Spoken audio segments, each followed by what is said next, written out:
बढ़ेंगे आगे, बात करेंगे अगली बड़ी खबर की। लखनऊ एयरपोर्ट पर एक बड़ा हादसा टाला गया है। बता दें आपको, यहां पर सऊदी से आए विमान में तकनीकी खराबी आ गई। लखनऊ एयरपोर्ट पर लैंडिंग के समय इस विमान में तकनीकी खराबी आई है। लैंडिंग के वक्त विमान के पहिए से चिंगारी निकलने लगी, धुआं उठने लगा। जेद्दा से रविवार सुबह 6:30 बजे ये लैंडिंग हुई थी और विमान में उस समय 250 हज यात्री सवार थे। इन सभी यात्रियों को सुरक्षित बाहर निकाल लिया गया है। गनीमत रही कि किसी को भी खरोच तक नहीं आई है।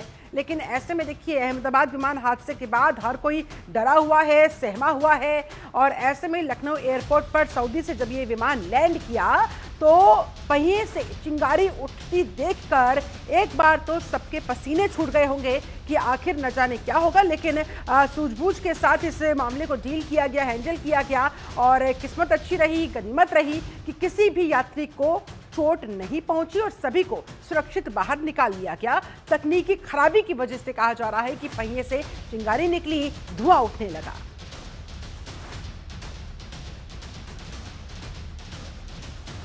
तो लैंडिंग के वक्त खराबी आने की जानकारी जेद्दा से, सऊदी से रविवार सुबह 6:30 बजे इस विमान की लैंडिंग लखनऊ एयरपोर्ट पर हुई थी और उस समय इस विमान में 250 हज यात्री सवार थे, ये बताया जा रहा है। हालांकि अच्छी बात यह रही कि किसी को भी चोट नहीं पहुंची, किसी को कोई नुकसान नहीं पहुंचा और सभी को समय रहते सुरक्षित इस विमान से बाहर निकाल लिया गया। और उसके बाद फिर विमान में ये जो खराबी आई उसे दुरुस्त करने की प्रक्रिया को आगे बढ़ाया गया।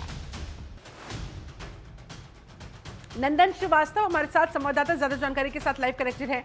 नंदन, क्या हुआ लखनऊ एयरपोर्ट पर जब ये विमान लैंड किया? क्या खराबी बताई जा रही है आई थी और उस समय किस तरह का पैनिक का माहौल क्रिएट हो गया होगा?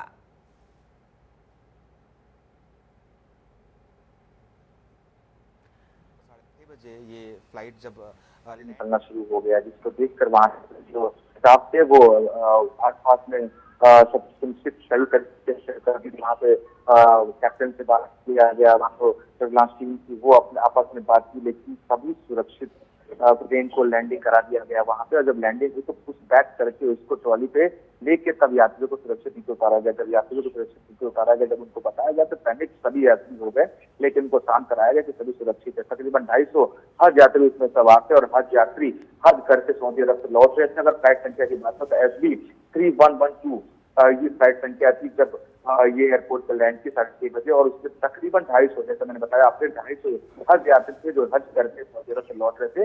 वो उसका कुशल सुरक्षित वहां से लैंड कर गया और उनको सबको अच्छी तरीके से उतार लिया गया। चलिए, फिलहाल मामले में जांच की बात जरूर कही जा रही होगी नंदन। और ऐसे में देखिए, अहमदाबाद विमान हादसे के बाद सबक लेते हुए कहीं भी किसी भी स्तर पर कोई भी लापरवाही ना बरती जाए, इस बात को सुनिश्चित किया जाना सबकी जिम्मेदारी बनती है। निश्चित तौर पर शिल्पा, देखिए जान जो होती है काफी कीमती होती है और जान के साथ खिलवाड़ करना किसी से भी हक के दायरे में नहीं आता है। और इसी वजह से जब हवाई जहाज, प्लेन जो भी सवारी लेकर जाती है उनको पूरी तरीके से दुरुस्त करने की जिम्मेदारी एयरपोर्ट अथॉरिटी की होती है।